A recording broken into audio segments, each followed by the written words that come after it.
This audio case is brought to you by Laudio.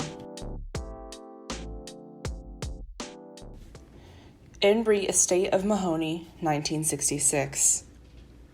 The decedent, Howard Mahoney, died intestate on May 6, 1961, of gunshot wounds. His wife, Charlotte Mahoney, the appellant here, was tried for the murder of Howard Mahoney in the Addison County Court and was convicted by jury of the crime of manslaughter in March 1962. She is presently serving a sentence of not less than 12 nor more than 15 years at the Women's Reformatory in Rutland. Howard Mahoney left no issue and was survived by his wife and his father and mother. His father, Mark Mahoney, was appointed administrator of his estate, which at the present time amounts to $3,885.89. After due notice and hearing, the probate court for the District of Franklin entered a judgment order decreeing the residue of the estate of Howard Mahoney in equal shares to the father and mother of the decedent. An appeal from the judgment order and decree has been taken here by the appellant widow. The question submitted is whether a widow convicted of manslaughter in connection with the death of her husband may inherit from his estate. The general rules of descent provide that if a decedent is married and leaves no issue, his surviving spouse shall be entitled to the whole of decedent's estate if it does not exceed $8,000. Only if the decedent leaves no surviving spouse or issue does the estate descend in equal shares to the surviving father and mother. There is no statutory provision in Vermont regulating the descent and distribution of property from the decedent to the slayer. The question presented is one of first impression in this jurisdiction.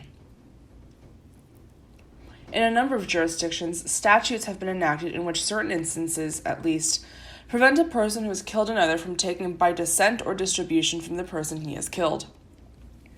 A statute of this nature, carefully drawn, is considered by many authorities to be the best solution to the problems presented.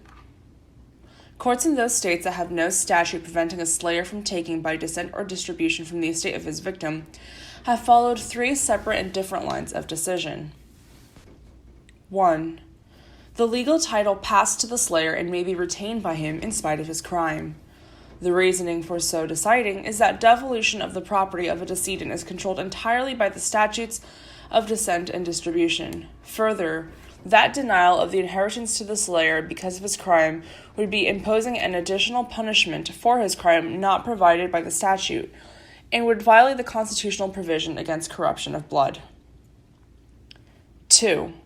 The legal title will not pass to the slayer because of the equitable principle that no one should be permitted to profit by his own fraud or take advantage and profit as a result of his own wrong or crime. Decisions so holding have been criticized as judicially engrafting an exception on the statute of descent and distribution and being unwarranted judicial legislation. 3. The legal title passes to the slayer, but equity holds him to be a constructive trustee for the heirs or next of kin of the decedent. This disposition of the question presented avoids a judicial engrafting on the statutory laws of descent and distribution, for title passes to the slayer. But because of the unconscionable mode by which the property is acquired by the slayer, equity treats him as a constructive trustee and compels him to convey the property to the heirs or next of kin of the deceased.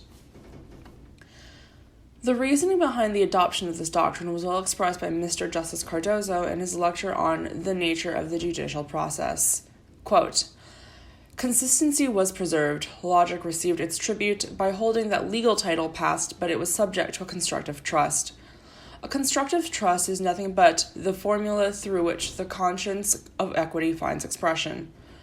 Property is acquired in such circumstances that the holder of legal title may not in good conscience retain the beneficial interest. Equity, to express its disapproval of his conduct, converts him into a trustee." End quote. The New Hampshire court was confronted with the same problem of the rights to the benefits of an estate by one who had slain the decedent, in the absence of a statute on the subject. Speaking for an unanimous court, Chief Justice Kennison said, quote, "But, even in the absence of a statute, a court applying common law techniques can reach a sensible solution by charging their spouse, heir, or legatee as a constructive trustee where equity and justice demand it. We approve of the doctrine so expressed. However, The principle that one should not profit by his own wrong must not be extended to every case where a killer acquires property from his victim as a result of the killing. One who is killed while insane is not chargeable as a constructive trustee, or if the slayer had a vested interest in the property, it is property to which he would have been entitled if no slaying had occurred. The principle to be applied is that the slayer should not be permitted to improve his position by the killing, but should not be compelled to surrender property to which he would have been entitled if there had been no killing. The doctrine of constructive trust is involved to prevent the slayer from profiting from his crime, but not as an added criminal penalty.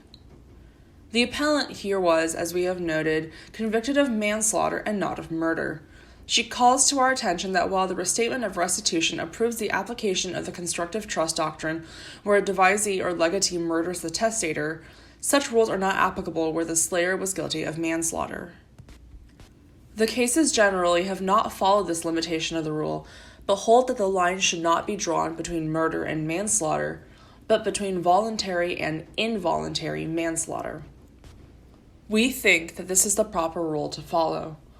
Voluntary manslaughter is an intentional and unlawful killing, with a real design and purpose to kill, even if such killing be the result of sudden passion or great provocation. Involuntary manslaughter is caused by an unlawful act, but not accompanied with any intention to take life. It is the intent to kill which, when accomplished, leads to the profit of the slayer that brings into play the constructive trust to prevent the unjust enrichment of the slayer by reason of his intentional killing. In Vermont, an indictment for murder can result in a jury conviction on either voluntary or involuntary manslaughter. The legislature has provided the sentences that may be passed upon a person convicted of manslaughter, but provides no definition of that offense, nor any statutory distinction between voluntary and involuntary manslaughter. The case now before us is here on a direct appeal from the probate court. Findings of fact were made below, from which it appears that the judgment of the probate court decreeing the estate of Howard Mahoney to his parents, rather than to his widow, was based upon a finding of the felonious killing of her husband by Mrs. Mahoney. However, the appellees here have asked us to affirm the decree below by imposing a constructive trust on the estate in the hands of the widow. But the probate court did not decree the estate to the widow and then make her a constructive trustee of such estate for the benefit of the parents. The judgment below decreed the estate directly to the parents, which was in direct contravention of the statutes of descent and distribution. The probate court was bound to follow the statutes of descent and distribution, and its decree was in error and must be reversed. The probate court was without jurisdiction to impose a constructive trust on the estate in the hands of the appellant, even if it had so attempted to do. Probate courts are courts of special and limited jurisdiction given by statute and do not proceed according to common law. While probate courts possess a portion of equitable powers independent of statute, such powers do not extend to the establishment of purely equitable rights and claims. The claim of the parents here to the estate of Howard Mahoney is equitable in its origin, and in the extent of the rights of the estate claimed. The equity powers conferred upon the probate court do not extend to the establishment of purely equitable claims and equitable rights. However, the jurisdiction of the Court of Chancery may be invoked in probate matters in aid of the probate court when the powers of that court are inadequate, and it appears that the probate court cannot reasonably and adequately handle the question. The jurisdiction of the Chancery Court in so acting on probate matters is special and limited only to aiding the probate court. The probate court, in making its decree, used the record of the conviction of the appellant for manslaughter for its determination that the appellant had feloniously killed her husband. If the jurisdiction of the Court of Chancery is invoked by the appellees here, it will be for the determination of that court, upon proof, to determine whether the appellant willfully killed her late husband, as it will upon all other equitable considerations that may be offered in evidence, upon charging the appellant with a constructive trust. The fact that he is convicted of murder in a criminal case does not dispense with the necessity of proof of the murder in a proceedings in equity to charge him as a constructive trustee. The jurisdiction over charging the appellant with a constructive trust on the estate of Howard Mahoney lies in the Court of Chancery, and not in the probate court.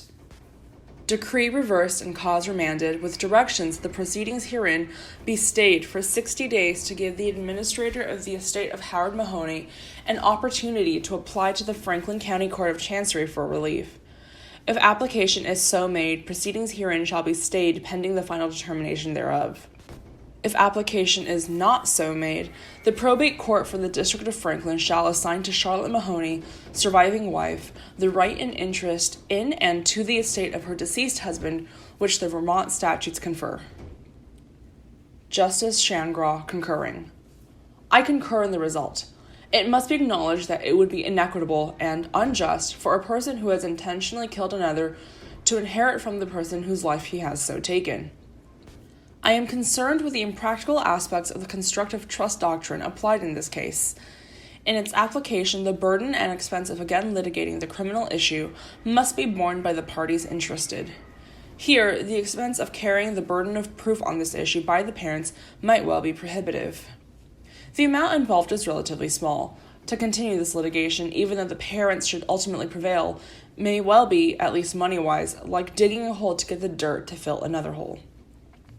Suitable legislation providing for an exception to the usual operation of the statutes of descent and distribution might well eliminate extended and expensive litigation, should similar or like circumstances again be present.